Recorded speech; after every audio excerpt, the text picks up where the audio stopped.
Solving a quadratic equation is easy, and that's because we have a formula. We can obtain the roots from the coefficients of the equation by simply using addition, subtraction, multiplication, division, and taking a root. If roots of a polynomial equation can be obtained in this way, they say that an equation is solvable by radicals, and it basically means that there exists a simple way of finding its roots, which is by some combination of the operations we just mentioned. But are all polynomial equations solvable by radicals? Does a similar formula exist for equations of higher degree? Today we'll answer this question using one of the most amazing and quite sophisticated methods in mathematics known as Galois theory. But first, let's talk about numbers. If we only consider equations with rational numbers as coefficients, the roots will quickly get us outside of this basic set. So, the roots of a simple equation x squared minus 2 equals 0 are irrational numbers, square root of 2 and minus square root of 2. Let's append these two roots to the set of all rational numbers. But before we move on, let's get back to rational numbers just one more time. Rational numbers have one amazing property. When we add, subtract, multiply, or divide two rational numbers, with the only exception of division by zero, we still get a rational number. In algebraic terminology, this means that rational numbers form a field. But after appending the two roots of our equation, we no longer have a field. For instance, adding 1 and square root of 2 already gets us outside of our set. So instead of just appending the two roots, let's also append everything we can get as a result of any legitimate algebraic operations performed any finite number of times. And now we got ourselves a field. We extended the field of rational numbers with the help of square root of 2 and minus square root of 2. But it's easy to see that it was enough to only use square root of 2, because minus square root of 2 can be obtained by multiplying square root of 2 by minus 1. This new field, by the way, consists of all numbers of the following form, where x and y can be any rational numbers. Similarly, for any polynomial equation, we can create an extension field of rational numbers with the help of all of its roots. But let's get back to our previous example and see what happens if in this extended field we switch the roots around. So let's pick some element from our field, and in it we will replace square root of 2 with minus square root of 2. Similarly, instead of this number, we would have this one.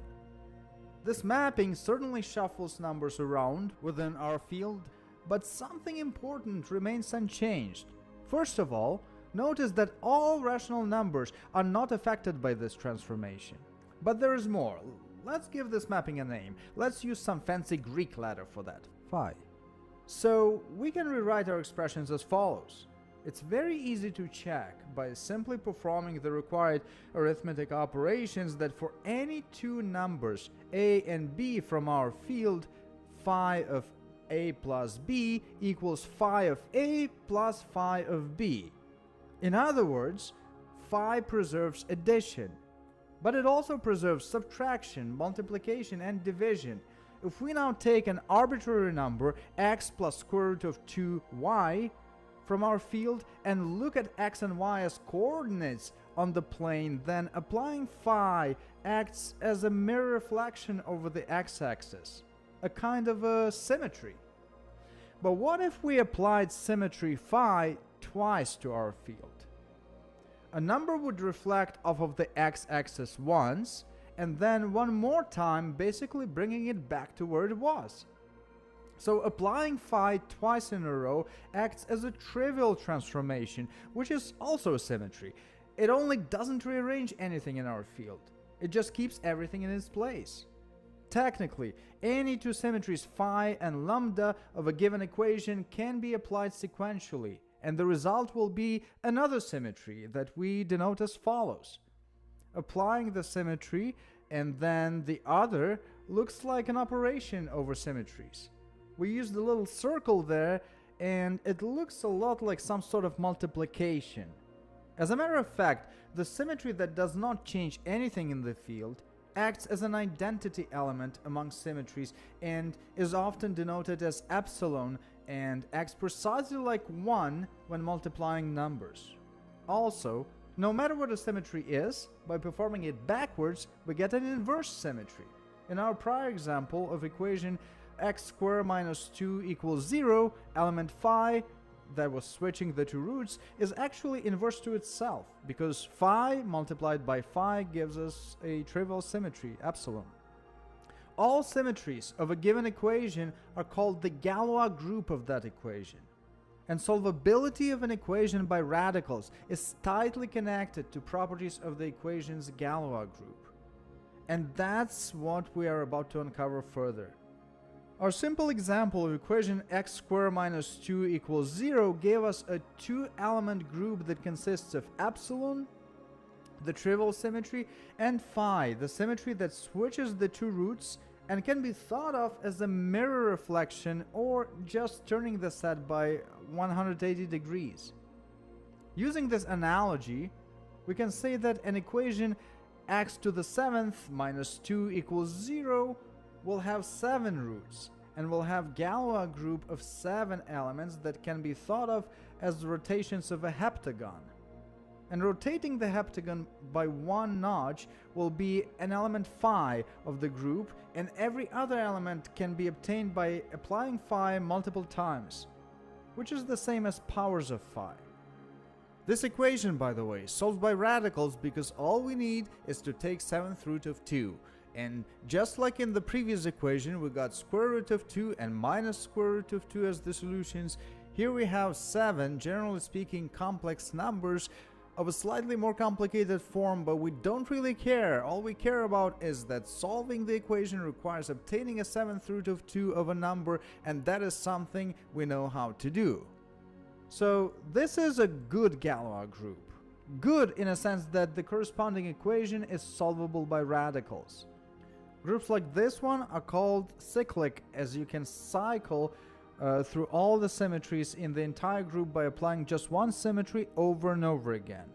But to be good, Galois group doesn't necessarily have to be cyclic. It can be composed of multiple different cyclic groups, just like a combination lock is composed of multiple dials with digits. So the following equation can be rewritten as follows, and we again know how to solve it. We just need to solve each of the component equations, x to the 7th minus 1 equals 0 and x to the 5th minus 1 equals 0, and we know how to do that by calculating 7th and 5th roots respectively. The Galois group for this 12th degree equation will look like a combination lock with two dials with 7 and 5 digits. This is no longer a cyclic group, but it still has one important property that cyclic groups have. For any two symmetries, phi and lambda, of such a group, applying phi and then lambda is the same as applying lambda and then phi. Wait, what? Now, this might sound weird, but this is where our so-called multiplication of symmetries differs from multiplication of numbers. When multiplying numbers, order doesn't matter. But with symmetries, or more generically with transformations, it may. Here's a little analogy that will help you understand this concept better. Imagine that we are transforming the look of a person. Let's say we have two transformations, phi, putting on a watch, and lambda, putting on shoes. If we apply phi and then lambda, this is what we get. Now, let's apply these two transformations in the opposite order. We apply lambda and then we apply phi, and this is what we get, which is the exact same result. So in this case, we say that phi multiplied by lambda is the same as lambda multiplied by phi. But let's now consider a slightly different pair of transformations. Psi putting on underwear and eta putting on trousers. Applying psi and then eta gives us, roughly speaking, a very conventional outcome. But applying transformation eta and then psi produces a noticeably different result. FYI, when multiplication order doesn't matter, a group is called abelian, named after prominent Norwegian mathematician Niels Abel. And guess what? When the order does matter, we call the group non-abelian. So then cyclic groups are not the only good ones. Abelian groups are also good because an equation with an abelian Galois group is solvable by radicals. Now, our abelian groups have an interesting property. Let's pick one such group from the previous example. We can say that this group can be achieved by extending one cyclic group, say this one, with another cyclic group. And even if our abelian group was bigger and the corresponding combination log had more dials, the group can be achieved as a sequence of similar extensions. We start with a cyclic group and extend it with another cyclic one. Then the result of it is again extended with a cyclic group. The result of that extension, in turn, is again extended with a cyclic group, and so on.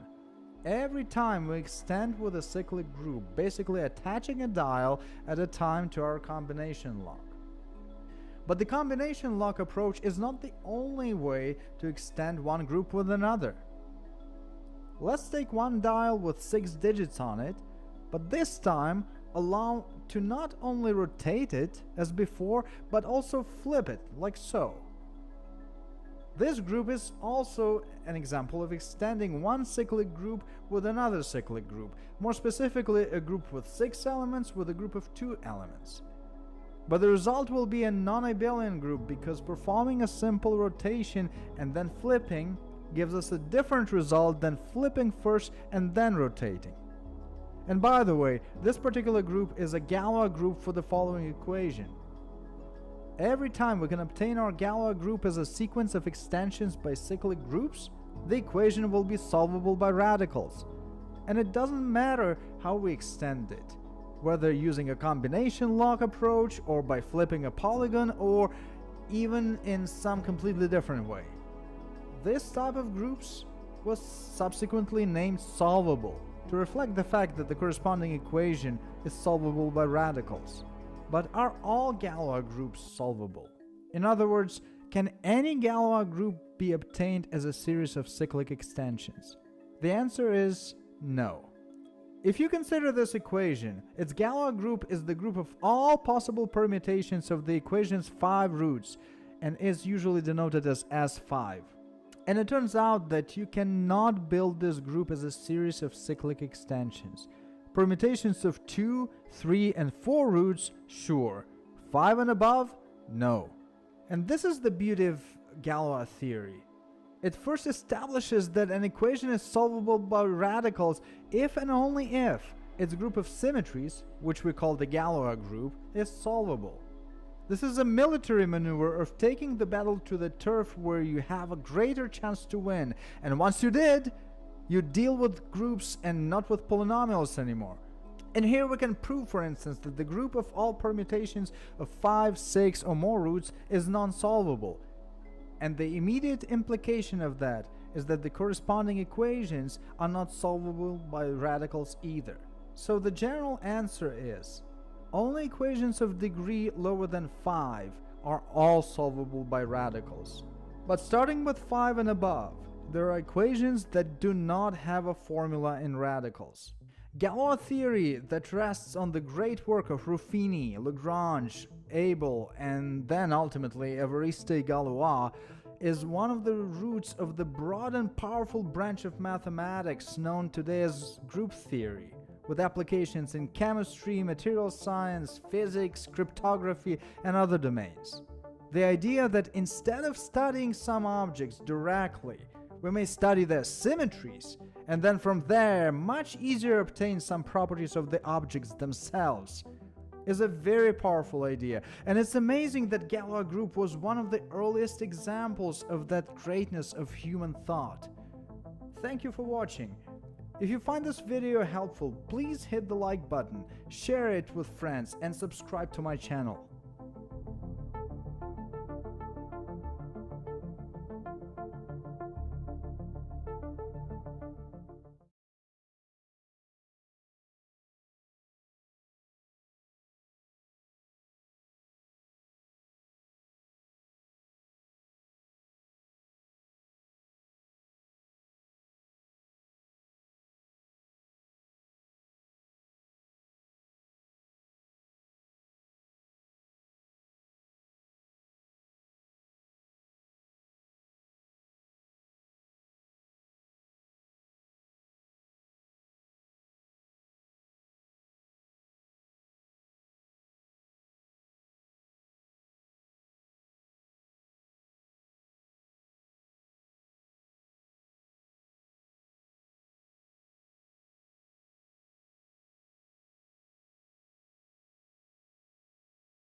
I'm going to get us started. So I've got the distinct honor of introducing our third keynote, Professor Yakai Benkler. If you don't know Yakai or his work, you really should. Or to put it better, I'm going to sort of tell you my own little story in terms of getting to know Yakai. But when I was a law student at Georgetown, Julie Cohen was sort of one of my mentors. Many of you know Julie, and she still is sort of my mentor on a lot of things. And so I was writing a paper on the privatization and commercialization of the internet infrastructure, and developing, a bunch of ideas about it. And she said that to me. She didn't say, if you don't know Yakai, because I wasn't, as a second-year student at Georgetown, I didn't know him and didn't have an opportunity to. But she said, if you haven't read his work, you really should before you start. I think influenced my own influence, and so it was an honor for me when The Wealth of Networks came out in the University of Chicago and listened to him. Generous introduction. It's great fun to be here. I'm thrilled to be here. I think the project the three of you have been doing has been incredibly important and will continue to be important. I think it's how you build a field, and it's really a very, very fundamental contribution. And just coming here and listening to the papers and going from one session to the next makes it very clear that this is very important. And I was thrilled to be able to contribute a chapter struggling with what your project is relative to things that I've been thinking about and others have been thinking about, and coming to understand it, I think, more fully. Do I have a clock here somewhere so that I don't go on and on? It's okay. Thank you. Okay. Here's what I want to try to do in the next, whatever it is, 25 or so minutes, I think would be reasonable for leaving us some time to talk. A lot of the work that defines what I see as the work that's been presented here over the last 2 days, the work that you've been calling for in your own field building exercise, is very detailed, very factual and grounded, and very connected between micro and at most meso.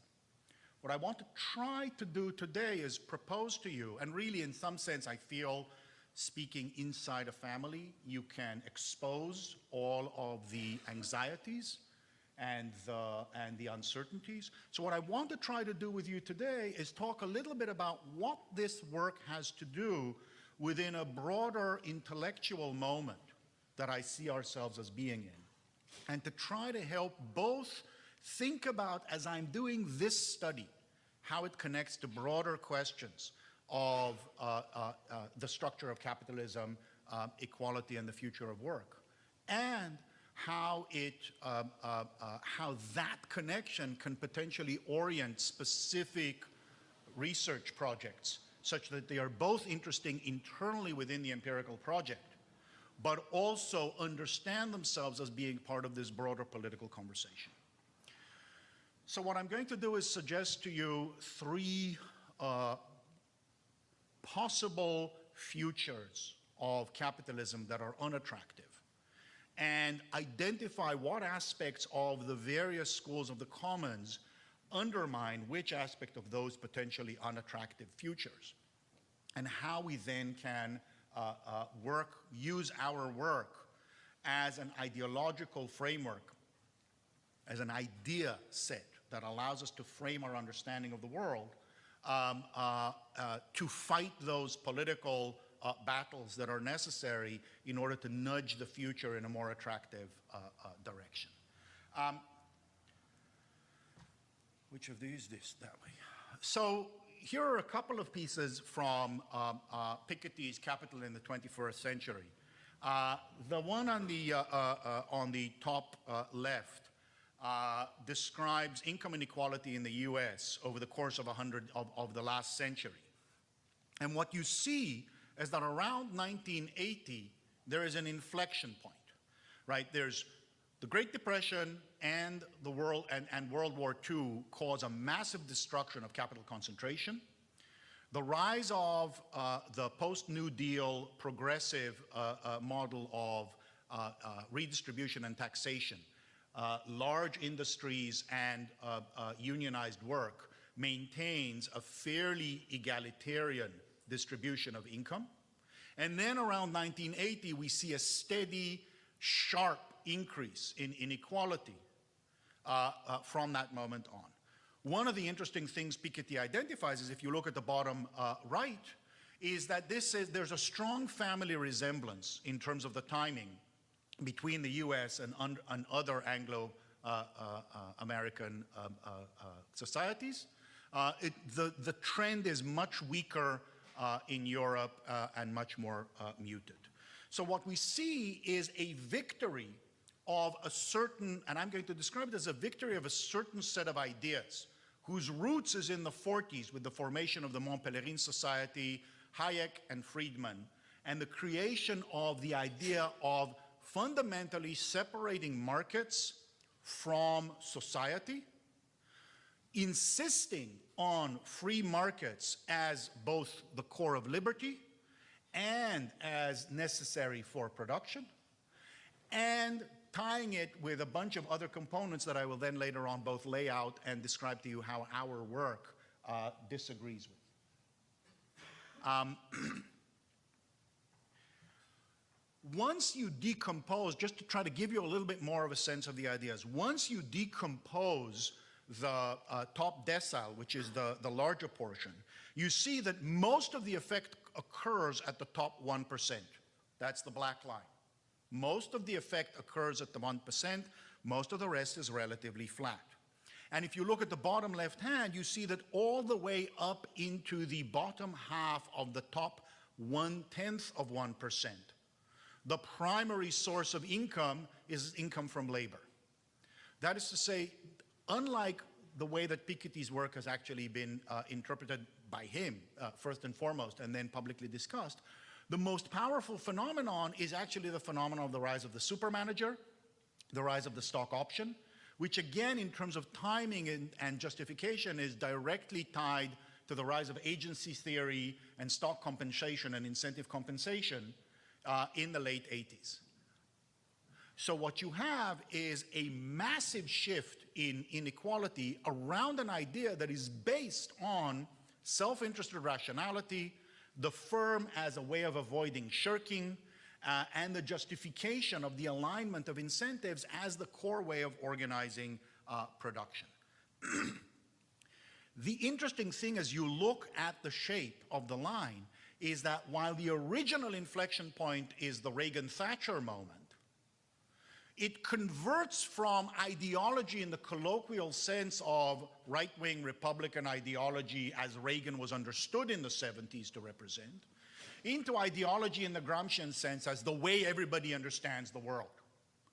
Because by the time you have Clinton-Blair on board, the core deregulation that ends up with the disaster we had in 2008 happens under Clinton. The rise of the city happens under Blair. That's the moment at which it stops being politically negotiated and starts being just what the experts say. And it's there that I see our particular contribution as an intellectual movement. What is it that the experts say?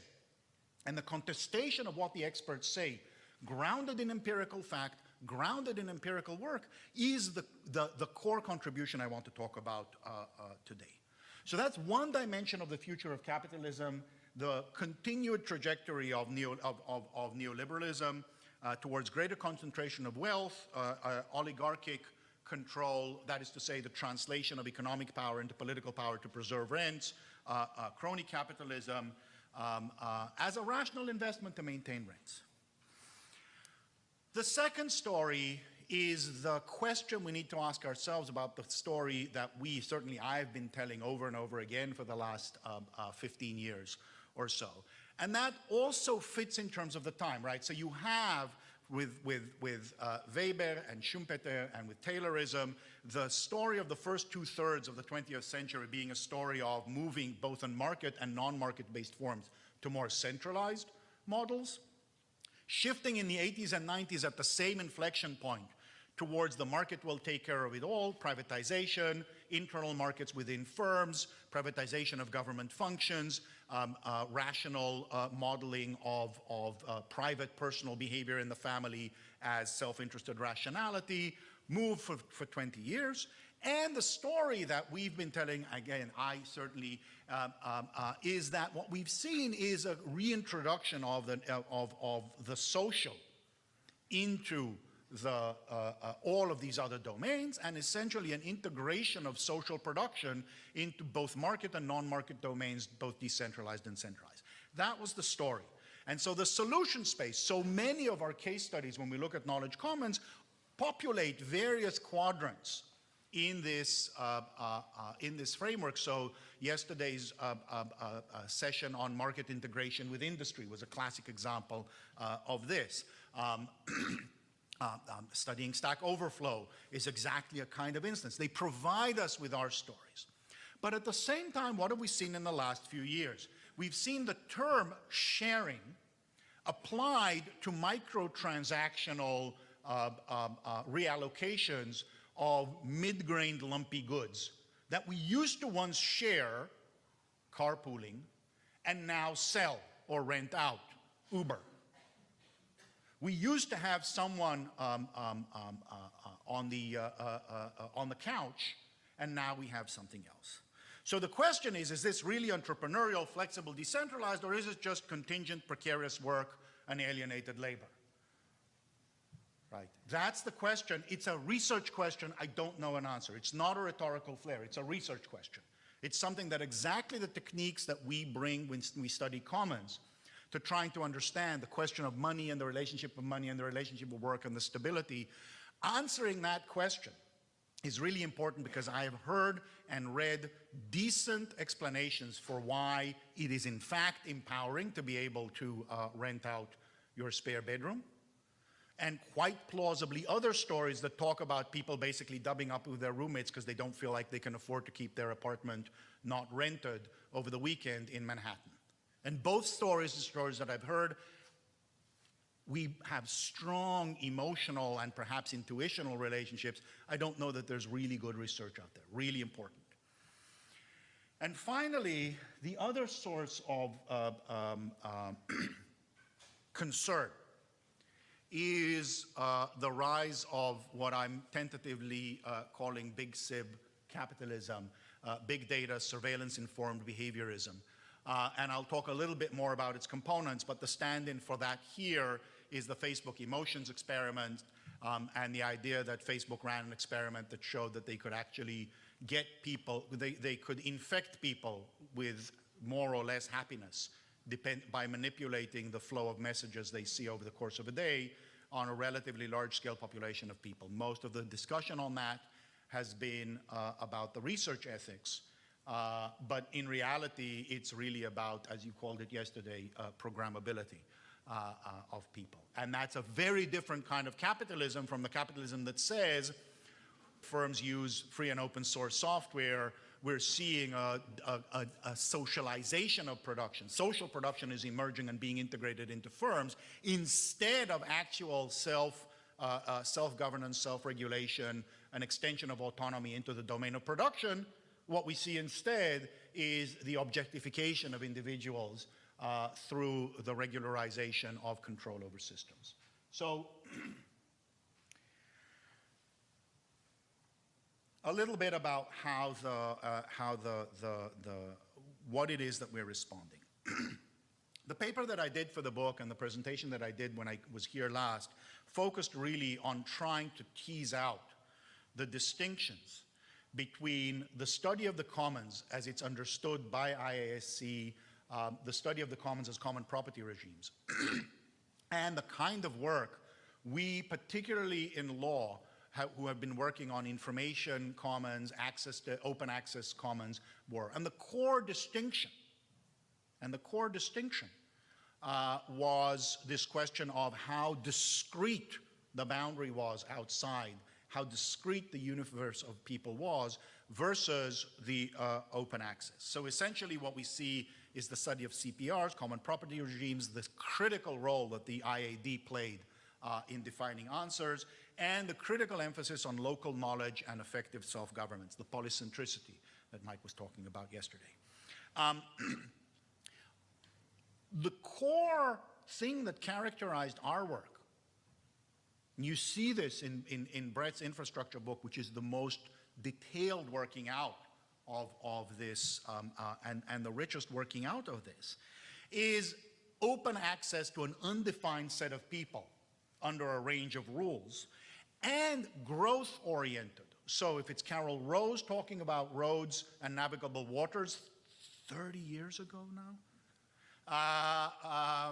or if it's the public domain and the enormous amount of work that was done on the public domain on information, knowledge, and culture from Jessica Littman's work in 1990 going forward, through wireless commons, through infrastructure of various forms, all of these were fundamentally different than CPRs. They were growth-oriented, open access, and had a lot more to do with spillovers than necessarily with effective self-governance.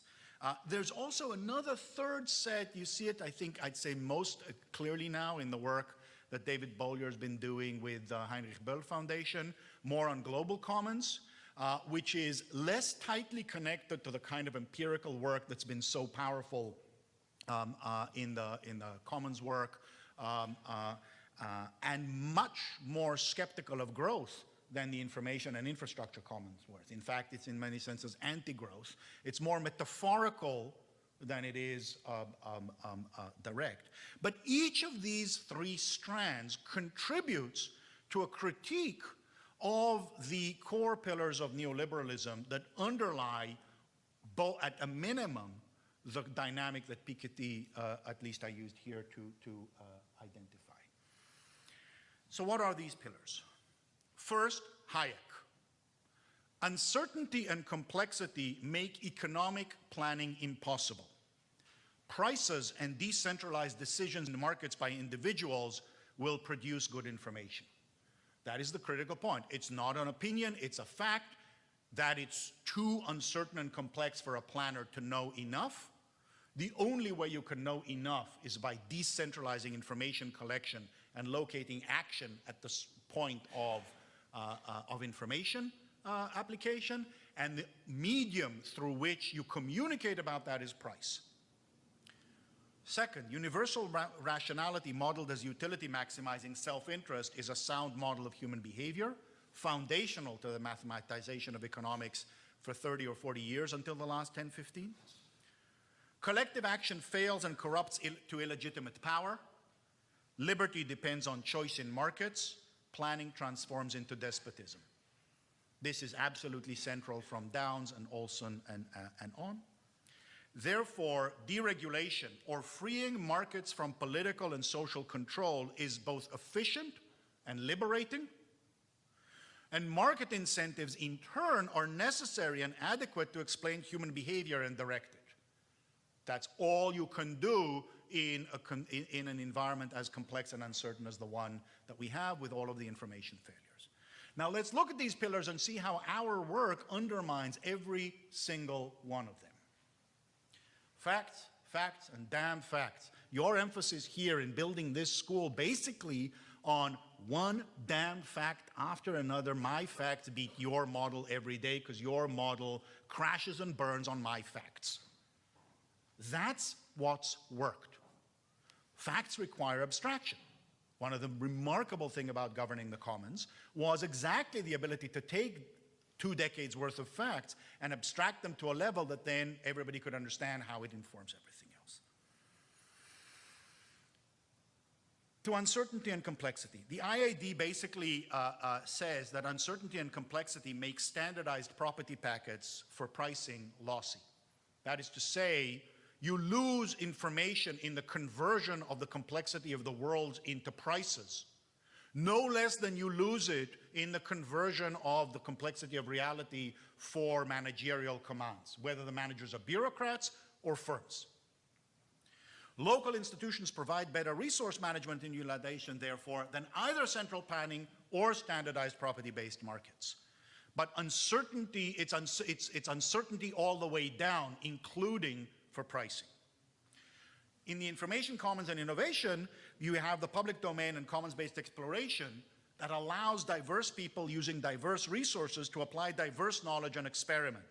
It's an evolutionary model of learning where property actually hampers learning because it says you can't learn this, you can't work with that person to invent this other thing. And so in both of these, with their different directions, they're coming at this basic point that uncertainty requires property-based market clearance, but rather says uncertainty requires diversity of institutions, not just property, and property can get in the way of experimentation that is necessary with such foundational uncertainty. Well, collective action flails, I don't need to say a lot. This is the heart and soul of the work of the Commons. The one thing I will say is that a lot, and you saw this yesterday in Mike's presentation on the design levers and how they connect to the functions, they're fairly well-behaved governance models. They have sanctions, they have relative regularity, they're fairly clear in their relations, and that may be a cost of imposing the framework. But they are well-behaved. One of the things that's been fascinating, if you read Joseph Regal's Good Faith Collaboration on Wikipedia, if you read Biela Coleman on Debian, if you read Chris Kelty, what you see is that the models are relatively anarchic in some cases, a lot of multiplicity, a lot of resistance to authority, often redundancy of pathways so that a decision isn't a decision, it just sort of eventually gets there, but also some very well-behaved governance. An enormously powerful framework for starting to look at these, but recognizing that as we're looking at peer production governance, as we're looking at knowledge commons, sometimes there's an ethos that is more anarchistic and less communitarian, and that feeds back into the institutions. Rationality as self-interest. I mean, this is certainly the commons is part of the story, but it's an intellectual arc that you see across many, many, many fields, right? Down from evolutionary biology, through political science, experimental economics, psychology, the arc where from the 60s through the 80s, there's an increased salience of applying self-interested rationality and maximization as a model that explains both evolutionary biology and behavior across all of these disciplines. And then the flip back beginning in the 80s and really getting to a point where by the mid-00s, evolutionary biology was basically seeing cooperation as a fairly common phenomenon is widespread. Much of the work in the field was very separate and parallel. There's a beautiful exercise I propose that you do. There's a review essay of the experimental economics literature doing this by Fair and Gechter from 2000. And there's Lynn Ostrom's 1998 presidential address at APSA. And they both describe almost the same thing. There are almost no cross-citations. Just parallel paths happening in multiple disciplines. Beautiful, do it for yourself, for fun, if for no other reason, and for a sense that it's okay if you don't know. We're all ignorant. Silos of ignorance is what we live in. But it's good, it's creative. That's why you have places like this where suddenly we learn. Basically, we have diverse motivations. Sam Bolza's consistent work now on the non-separability of motivational vectors, that is to say, on what we colloquially will call crowding out, and I won't get into here, is at this point, I think, irrefutable as a matter of fact. Fairness, rightness, social appropriateness, status, reciprocity as central descriptors in practically any one of the interview-based stories, whether it's Hila's paper yesterday on NASA or any of these stories. They will show up again and again, and anyone who doesn't model them, given non-separability of motivational vectors, that is, given the fact that when you add money, you can't necessarily assume that everything else will stay the same, is absolutely critical. Property-based incentives, again, CPR studies focus us on Washington consensus development interventions can and do muck things up. Ostrom has a chapter in From Moral Sentiments to Material Interests that sort of sums up a few of these interventions. In information commons, again, because it's a non-rival good, it's much more common. Property essentially coming out of both strands of the work. Property is an important tool in the institutional toolkits to be used where and as appropriate, but susceptible to overuse. Caution and empirical evidence without assuming benevolence is the only reasonable approach based on the evidence to thinking about proprietary mechanisms. So there we have those first four pillars. And then we have free as in free markets as another transition to the normative that Hayek and Friedman and the Montpellier Society provided. And here I'd say much more of the work has been in the information commons, innovation, internet universe than it has been in the traditional commons study. It's the free as in free speech, not free beer, and free as in free speech, not free markets. Skepticism of the proprietary model. It's an understanding that monopolies, incumbent industries play a large role inconsistent with pure free market ideology. It's resistance to the idea that you have a dichotomy between planned economies and free markets.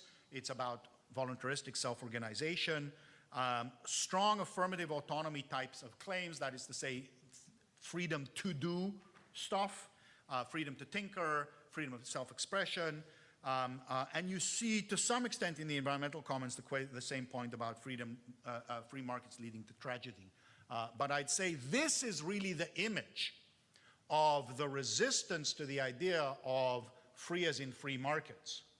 And that is the day Wikipedia shut down in the face of the SOPA PIPA effort, and the move in framing over 18 months from a bipartisan, Chamber of Commerce supported, this is about billions of dollars a year and millions of jobs, to your proprietary role is my suppression of speech. And that's been a very powerful, though not consistently effective. On copyright, on patents, it works. As we see now on net neutrality, the libertarians are on the other side of it and they don't buy it yet. But that's the contestation point around this. So if we try to talk about the commons as an idea in response to the neoliberal pillars, what we learn is that people can effectively act collectively to govern their utilization of resources. We respond to diverse motivations, economic utility, and a range of social, emotional, and commitments. Property and markets versus split planning do not exhaust the means of achieving growth and material well-being. And voluntaristic action in commons can also support growth, be more efficient, and is sustainable. That's facts. We bring facts to the table. These are not things that we don't have evidence for. As you move conceptually one level higher, what we express is that production and resource managers are socially embedded activities, in the Polanyi sense of social embeddedness, of you cannot completely separate market. A core target of neoliberalism was the justification of freeing markets from social constraint. Free movement of people, free movement of goods, free movement of everything, and deregulation. And what you have here is an insistence on the social embeddedness of these activities. Social embeddedness is not something from which we need to free markets, because productivity, and this goes into the questions of high commitment, high performance organizations, how people build different organizations even within the market. Costco is not the same as Walmart. And coming as I do now from Massachusetts, market basket debates of employees going out and on strike for 2 months, and the entire set of employees who are non-unionized essentially being willing to throw away their jobs in order to influence the fight between the 49% shareholder, the budget, running a budget market, grocery, as a socially embedded organization, and the other wanted to extract as much rents as possible, and they knew it. They didn't ask for wages, they didn't ask for benefits, they asked for one person to run the company, not the other. Freedom as effective self-governance, individual and collective, rather than free choice in markets. Property-based markets can undermine freedom in both of these senses, and where markets disembed production, they can do more harm. One of the people in the audience asked, what do we do about global warming? And her response had to do with personal choices. I don't do this, I don't do that.